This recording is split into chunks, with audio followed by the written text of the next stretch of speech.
할렐루야. 네, 2025년 주님의 고난에 참여하는 고난주간 특세 첫째 날 나오신 여러분들 위해 하나님의 은혜와 또 평강이 함께 하시길 간절히 소망합니다. 어제 말씀드린 대로 이번 특세는 나눠드린 월드비전에서 나온 고난주간 묵상 챌린지와 함께 합니다. 어제 그 종료주일에는 그 1일째 말씀을 함께 나눴고, 오늘은 2일째 거룩한 길, 예배와 기도의 본질을 회복하는 길을 여러분들이 함께 나누고 또 묵상하시면 되겠습니다. 여러분들이 가지고 있는 책을 제가 똑같이 설교하는 건 아니고요. 맥락은 같지만 내용은 좀 다른 내용들을 제가 설교합니다. 오늘 여러분들이 가진 책 18쪽에 있고요. 묵상 낭독 듣기라고 어제 말씀드린 대로 그 바코드 바코드 같은 거 QR 코드가 있는데 카메라로 이렇게 갖다 대면 거기에 사이트가 뜹니다. 그걸 누르면 한 15분 정도 낭독이 됩니다. 그러니까 혹이라도 불편하신 분들은 듣고 하시면 됩니다. 아니면 사실은 책을 묵상하는 게 제일 좋은 겁니다. 사실은 듣는 것보다 내가 힘들더라도 내가 책을 보면서 하는 게 훨씬 더 좋은 겁니다. 듣다 보면 들으면서 다른 일도 하고 그러기 때문에 사실은 눈으로 보는 게 제일 좋습니다. 그리고 매일 거기 이번에는 매일 찬송이 나오잖아요. 그 찬송을 항상 예배 때 부를 겁니다. 그래서 오늘 그 순서에 맞는 찬송은 442장이었어요. 저 장미꽃 위에 있을. 그래서 그 찬송이 왜 만들어졌는지 제가 내용을 읽었거든요. 그래서 내용을 읽고 오늘 찬송을 부르니까 좀 다르더라고요. 네, 그냥 부르는 것하고 왜 이 찬송이 만들어졌는지, 누구를 위해서 만들어졌는지를 알고 부르니까 다른 찬송이 되는 걸 느꼈습니다. 또 그 오늘의 찬송 그 옆에 또 QR 코드가 조그만한 게 하나 있는데요. 그것은 예람 워십에서 만든 찬양 영상, 그 찬송가를 부르는 영상이 QR 코드를 찍으면 나옵니다. 요즘 예람 워십 이렇게 나오는데, 예람 워십은 부산에 있는 동네 중앙교회 청년들로 구성된 다음 세대 찬양 사역팀입니다. 그러니까 부산에 있는 한 교회 청년 찬양팀이에요. 그런데 예람 워십이 전국적으로 요즘 이슈가 되어서 이렇게 많이 그들의 노래가 나오고 있습니다. 그리고 한국교회 140주년을 맞아 우리나라 각 지역의 기독교 역사 유적지들을 소개하는데, 어제는 서울을 소개했고요. 그리고 오늘 화요일을 보시면 인천과 강화 지역의 유적지들을 소개하고 있으니까 여러분들이 오늘 좀 시간이 나는데 어딜 좀 가볼까 이렇게 하면 거기도 한번 가보시기를 바랍니다. 오늘은 예수님께서 가신 그 고난주간 월요일을 함께 살펴볼 때 성전 청결 사건을 오늘 살펴보게 되거든요. 여러분들께 질문 하나 드릴게요. 고난주간 때 예수님께서 예루살렘에는 들어가십니다. 자주 들어갔다가 베다니 나사로가 있는 곳으로 오셔서 주무셨는데, 성전에는 몇 번 들어가셨을까요? 며칠 들어가셨을까요? 어제부터 성전에는 몇 번 들어가셨을까? 좀 궁금하잖아요. 예루살렘에는 들어가지만 성전에는 몇 번 들어가셨을까? 생각해 보았습니다. 근데 마가복음이 그걸 잘 보여주고 있습니다. 한번 여러분 11절을 볼까요?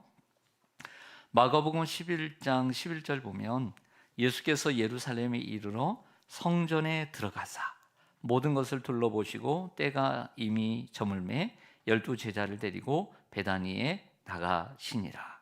아멘. 이건요 어제입니다. 어제 예루살렘에 입성하시고 성전에 들어가셨어요. 그리고 둘러만 보시고 때가 이름에 12 제자들을 데리고 베다니 나사로의 집에 돌아오셔서 주무셨습니다. 그리고 12절을 보시죠. 12절에 보면 뭐라고 시작해요? 이튿날 월요일이 되었습니다. 나오시다가 무화과 나무가 열매 없는 걸 보시고 저주를 하시죠. 그리고 난 후에 성전에 다시 들어갑니다. 월요일날. 오늘 15절을 보시죠. 그들이 예루살렘에 들어가니라 예수께서 어디에 들어가사? 성전에 2번 들어갑니다. 성전 안에서 매매하는 자들을 내쫓으시고 돈 바꾸는 자들의 상과 비둘기 파는 자들의 의자를 둘러 엎으셨습니다. 아주 과격하시죠. 그러므로 월요일에도 예수님은 성전에 들어가셨습니다. 매매하는 자들을 내쫓으시고, 그리고 돈 바꾸는 자들의 상을 엎으시고, 그리고 비둘기 파는 자들의 의자를 뒤를 엎으셨습니다. 그리고 19절로 가보겠습니다. 19절에 보면 그리고 날이 어떻게 되었어요? 저물었어요. 예루살렘에서 나오셨습니다. 그리고 가서 보니까 아침에 말씀하신 대로 무화과 나무가 어떻게 됐어요? 뿌리채 말랐습니다. 그리고 27절로 가겠습니다. 마가복음 11장 27절에 보면 그들이 다시 예루살렘에 들어가니라. 다시 들어갔습니다. 예수께서 어디에 거니실 때? 성전에서 거니실 때 대제사장들과 서기관들과 장로들이 나와 하면서 논쟁이 시작됩니다. 이날은 내일인 화요일, 논쟁의 날인 화요일이 되는 거죠. 저를 보겠습니다. 이렇게 볼 때 정확하게 예수님께서 성전에 들어가신 것은 어제 종려주일, 그리고 오늘 성전을 청결케 하시고, 그리고 내일 성전에 들어가서 대제사장과 서기관들과 논쟁하는, 이 정확하게는 3번입니다. 그 다음에는 모르겠어요. 당연히 예루살렘은 가시죠. 그리고 목요일날 예루살렘에서 마가의 다락방에 방을 하나 준비해서 마지막 식사를 하시죠. 그러나 성전에 들어간 것은 주일과 월요일과 화요일은 분명하게 성경이 말씀해주고 있다는 것을 알 수 있었습니다. 여기서 우리는 생각해야 합니다. 예수님이 어디에 관심이 있다? 성전에 관심이 있다. 여러분, 성경에 많은 역사들이 있습니다. 수많은 역사가 있지만 하나님은 교회의 역사를 기록합니다. 이처럼 세상에는 많은 일들이 일어나고 있습니다. 정치, 경제, 사회, 문화, 종교, 많은 일들이 일어나지만 주님의 관심사는 교회에 있다는 것을 기억해야 합니다. 지금도 주님은 교회에 관심을 갖고 계십니다. 하나님은 모든 세상의 역사를 주관하시고 이끄십니다. 하나님이 하십니다. 그러나 하나님의 백성들이 그 하나님의 집에서 뭘 하고 있느냐에 주님이 관심을 지대하게 갖고 계시다는 사실을 기억해야 합니다. 다시 오늘 본문으로 돌아오겠습니다. 예수님은 월요일에 성전에 들어가 성전을 청결케 하셨습니다. 왜 그렇게 하셔야만 했는지 그 배경을 우리가 좀 자세히 알 필요가 있습니다. 당시 2000년 전의 유대인들은 3대 명절에 남자들 그리고 성년이 되면 꼭 예루살렘을 방문해야 했습니다. 방문해서 해야 할 일은 적어도 2가지였습니다. 하나는 제물을 가져다가 제사를 하나님께 드리는 일이었고, 2번째는 20세 이상으로 성전세, 즉 그들의 유대 화폐로 반세겔을, 성전세를 바쳐야 하는 2가지 일이었습니다. 첫 번째, 제물을 드리는 일은 가까운 곳에 살던 이들은 제물을 집에서 가져올 수 있었어요. 그러나 먼 곳에서 가져오다 보면 하나님 앞에 드리는 것은 흠이 없어야 되거든요. 걸어오다가 발이 다치거나 흠이 있으면 안 되는 거예요. 그러다 보니까 흠없는 상태로 가져와야 했습니다. 또한 20세 이상은 출애굽기 30장에 말씀한 대로 꼭 성전세를 바쳐야 했습니다. 많진 않아요. 반세겔입니다. 한 세겔도 아니고 반세겔인데요. 당시는 로마가 다스리고 있었기 때문에 통용하는 화폐는 로마나 그리고 헬라의 화폐였습니다. 그러다 보니까 돈을 바꿔야만 했던 거죠. 돈을 바꿔서 준비가 필요했던 것입니다. 처음에는 성전에 올라가는 이들의 편의를 위해서 성전에서 좀 떨어진 예수님께서 기도하신 감람산 지역에 조그마한 재물시장이 생겼습니다. 재물을 바꿔주는 거죠. 돈을 주면 소나 양이나 염소나 비둘기를 바꿔주는 시장이 열렸어요. 또 돈을 바꿔주는 환전시장이 열렸습니다. 처음 의도는 참 좋았습니다.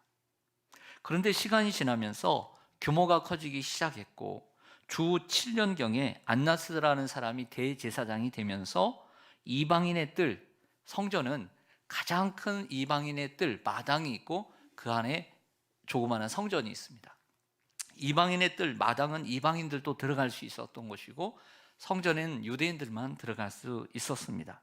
그런데 이 안나스라는 대제사장 시절부터 이 성전의 마당에서, 이방인의 뜰에서 장사를 하도록 허락을 했던 것입니다. 그리고 장사하는 자리에는 프리미엄이 붙었습니다.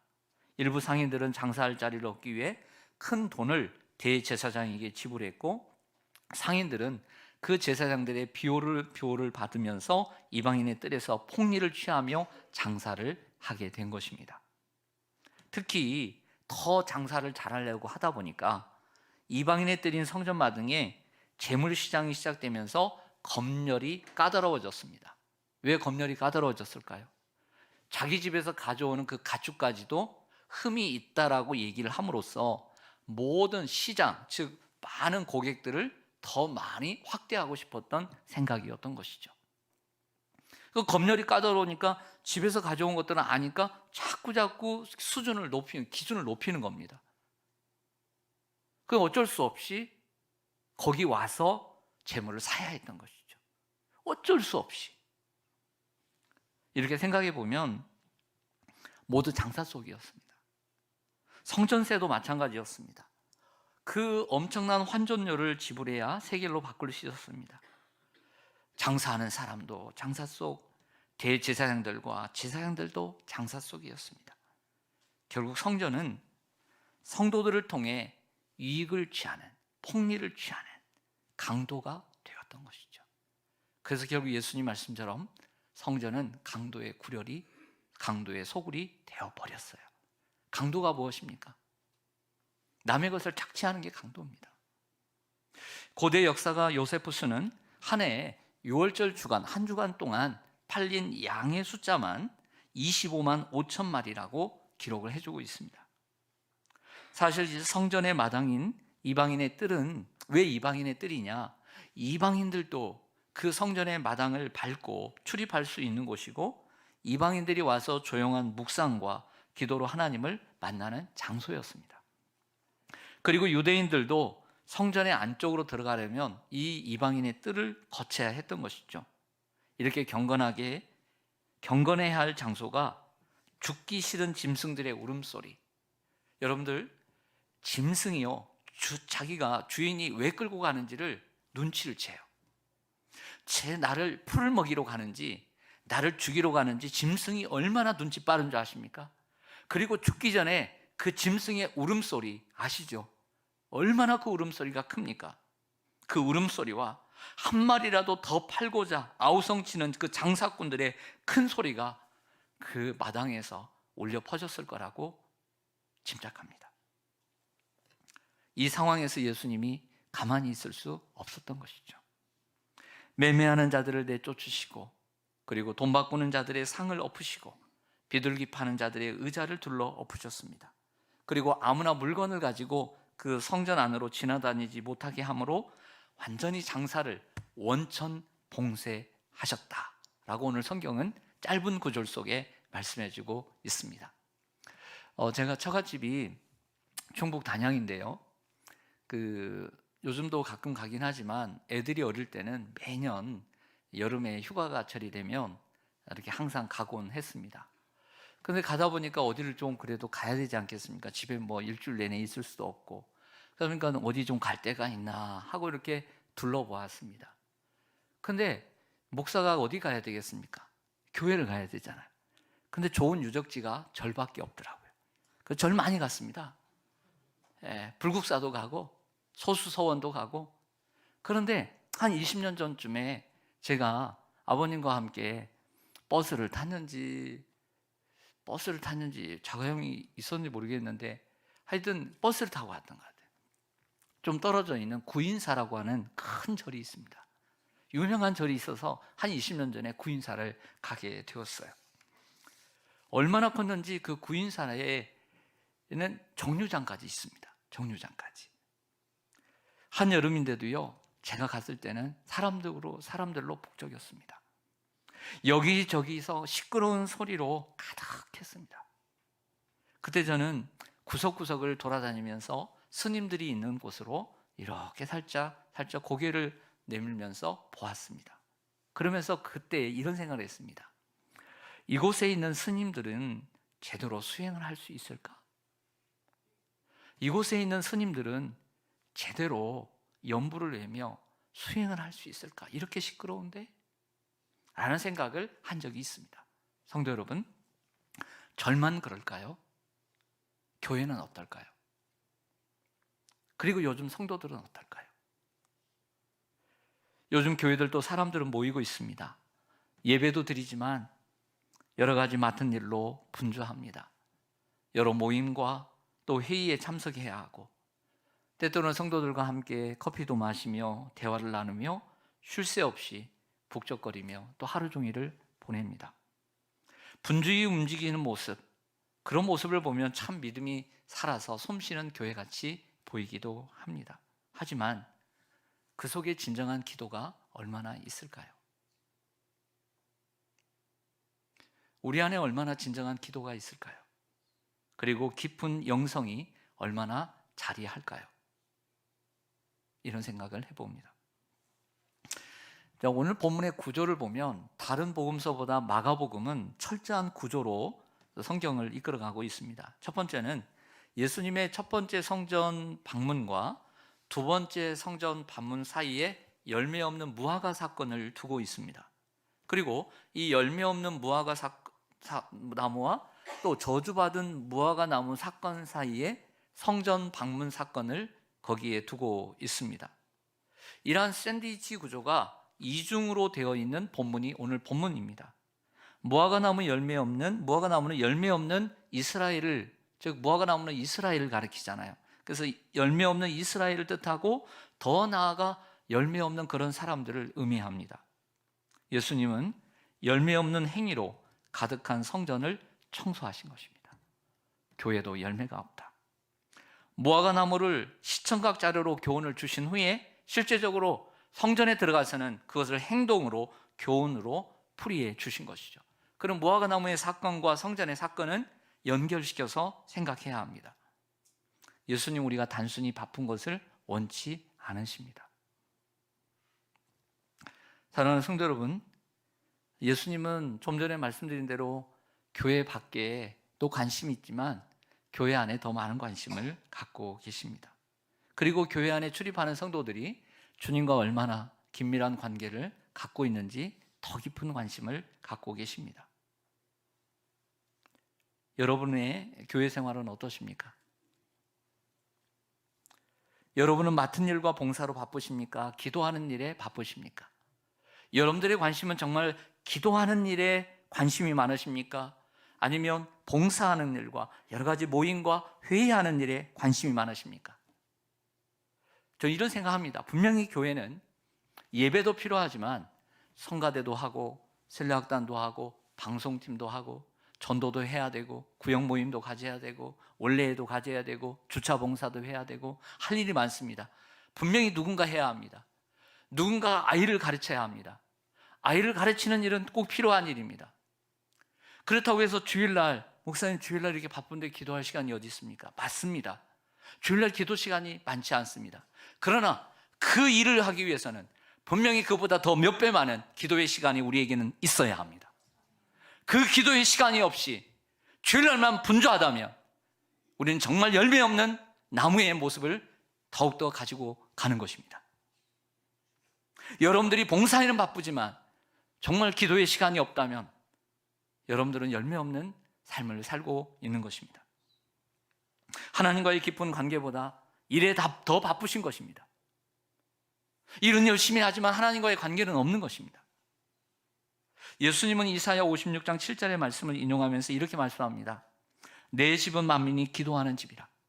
왜 이런 말씀하셨을까요? 우리는 귀담아 들어야 될 줄로 믿습니다. 기도하는 집이 먼저 우선이라는 것입니다. 당연히 봉사도 해야 합니다. 전도도 해야 합니다. 그러나 전도는 나가서도 할 수 있습니다. 그런데 너희는 강도의 소굴을 만들었도다라고 하시며 책망하셨습니다. 이런 생각을 해봅니다. 만약 2000년 전에 그 주님이 바로 지금 우리 교회에 오신다면, 그리고 우리 교회의 모습을 보시면서 예수님은 칭찬하실까 아니면 책망하실까, 그리고 뭐라고 말씀하실까 한번 생각해 보았습니다. 우리 시온산 교회 오셔서 주님이 뭐라고 말씀하실까? 자, 우리가 묵상하는 책 19 19페이지에 보면 이렇게 시작합니다. 이 책이 있으신 분들은 보시고요. 그리고 매일 안 가져오셔도 됩니다. 네. 19페이지에 보면 이렇게 시작합니다. 현대사회는 끊임없는 정보의 홍수, 그리고 빠른 기술 발전, 그리고 치열한 경쟁 속으로 우리를 몰아갑니다. 스마트폰 알림과 업데이트, 분주한 일정 속에 살아가다 보면 한때 깊은 경배와 기도로 누렸던 영성과 내면의 소리를 잃어버리기 쉽습니다. 혹시 오늘 우리 교회에 방문해 주신 분들 계시면 여기 2층의 입구에 여기 어제 내 책을 치워버렸나 본데 있어서 내가 오늘 안 가져왔는데 묵상집이 있어요. 쌓여 있습니다. 그래서 오늘 우리 교회를 방문해 주신 분들, 또 어제 못 받으신 분들은 여유가 있으니까 꼭 가져가시기를 바랍니다. 맞습니다. 과거에 비해 우리가 살아가는 이 시대는 정보의 홍수 속에, 또 미디어의 발전으로 우리의 눈을 많이 뺏어가요. 그리고 우리의 귀를 호강시켜 줍니다. 그러다 보니 하나님과 함께 해야 될 시간을 빼앗기게 되고, 주님과 함께 하는 시간조차도 온전하게 주님께 집중하지 못합니다. 자, 마지막으로 제가 이 현대인들의, 저와 여러분들의 모습을 요즘 모습으로 제가 비유해 드릴게요. 여러분이 기도 한번 들었으면 좋겠습니다. 저를 보시죠. 어떤 젊은이가 공부하기 위해서 카페를 갔습니다. 그래서 가방에 있던 노트북을 하나 딱 꺼내서, 그리고 좋은 자리가 어디 있나 하고 딱 놓았습니다. 참 오늘 좋은 자리가 어딨구나. 노트북을 놨습니다. 그리고 책도 꺼내놨습니다. 그리고 거기에 필기구 도구와 그리고 노트를 꺼내놓았습니다. 그냥 있을 수 없죠. 가서 판매대에 가서 아이스 커피를 시켰습니다. 그리고 아이스 커피를 갖다 놓았습니다. 그리고 가장 소중한 거 있죠. 뭐죠? 핸드폰. 그렇죠. 핸드폰이죠. 핸드폰 놓여져 있습니다. 그것뿐이 아닙니다. 카톡과 연동된 이 노트북 안에 카톡이 뜹니다. 카톡. 무음이겠죠. 그러나 눈에 보입니다. 그러면 카톡이 오면 그 카톡과 연결된 그 컴퓨터 안에서 또 답장을 합니다. 대화를 합니다. 그러다 또 공부를 합니다. 그리고 필기를 합니다. 그러다가 또 전화가 옵니다. 그러면 잽싸게 받기 위해서 또 밖으로 나갑니다. 이러한 일들이 계속 반복됩니다. 여러분, 이 젊은이가, 이분이 카페에 온 목적이 무엇입니까? 공부입니다. 책과의 대화가 필요합니다. 그 저자와의 대화가 필요했던 시간입니다. 하지만 이 친구는 그 저자를 무시합니다. 공부에 집중하지 않기 때문입니다. 저는 요즘 그리스도인들의 모습을 이렇게 비유하고 싶어요. 카페에 공부하러 간 학생과 같다. 여러분은 어떻습니까? 여러분, 성경을 여러분들이 읽다가 정말 혼자서 성경을 정말 내가 하나님 말씀을 좀 읽고 싶다. 그래서 휴대폰도 없이 정말 여러분들은 몇 분 이상 여러분들은 아무것도 지장을 받지 않은 채 여러분들은 성경을 읽고 계십니까? 여러분들이 오늘 같이 기도하는 시간 말고 아무도 없는 교회에 나와서 미래관 3층에 언제나 오픈되어 있는 그 기도의 방에 와서 여러분들은 아무도 없는 그곳에, 음악도 틀어지지 않고 함께 기도하지도 않고 하는 그 자리에서 여러분들은 혼자서 휴대폰도 없이 아무런 누군가의 방해도 없이 여러분들은 몇 분 이상 기도하실 수 있으십니까?